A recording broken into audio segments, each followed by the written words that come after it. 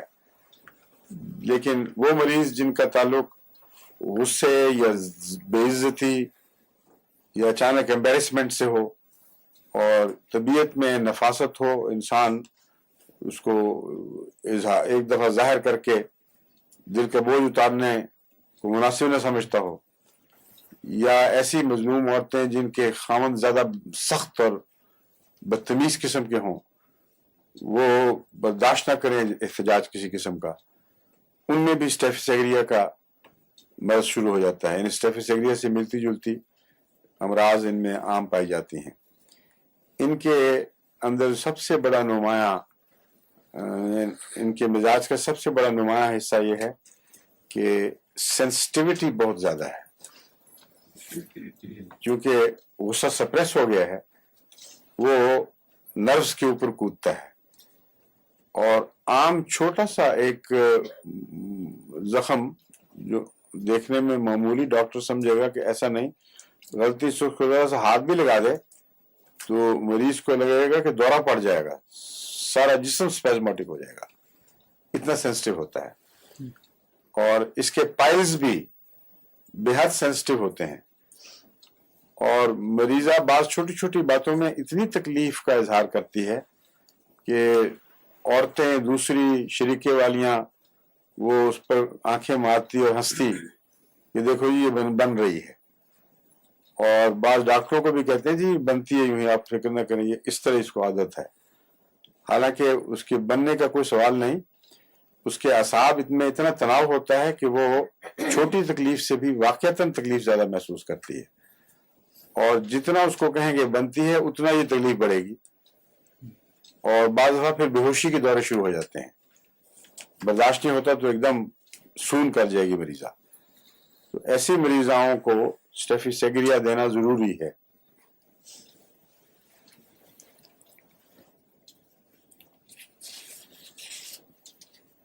اس میں اس کے نتیجے میں جو بیماریاں پیدا عام طور نظر آتی ہیں، خاموشی کے دورے،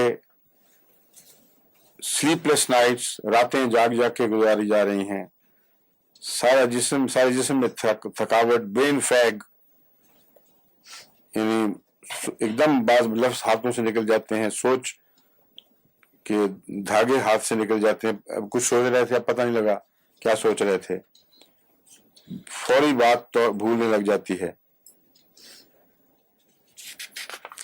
بلیڈر اریٹیبل ہو جاتا ہے. یعنی ایسے مریضوں میں بعض دفعہ بغیر شوگر نہ ہو، بغیر اس کے کہ ڈائبٹیز ہو، پیشاب بار بار آتا ہے، اور کثرت پیشاب اگر غصے کو دبانے والے مریض میں ہو تو یہ دوا فوراً جادو کا اثر دکھاتی ہے.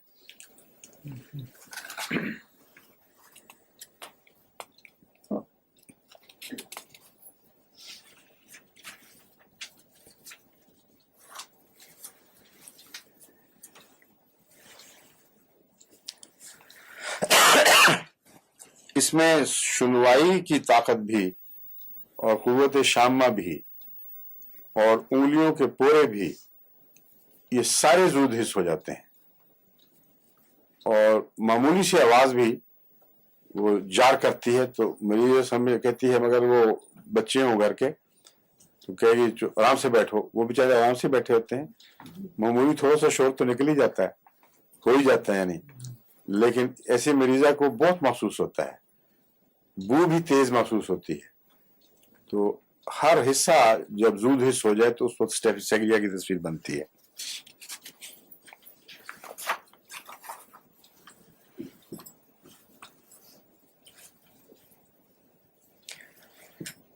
جلد پر بھی بیماریاں ظاہر ہوتی ہیں جو ایگزیمے کی شکل میں، سر کے اوپر مثلا ایگزیما ہوگا، اس میں بھی یہی علامت ہے جو اس کو نمایاں کرتی ہے. یعنی ایگزیمے میں دیکھنے میں اتنا زیادہ مواد نہیں، مگر شدید درد اور تکلیف ہے. جہاں بھی مرض سے بڑھ کر اس کا احساس دکھائی دے رہا ہو وہاں یہ دوا کام آتی ہے.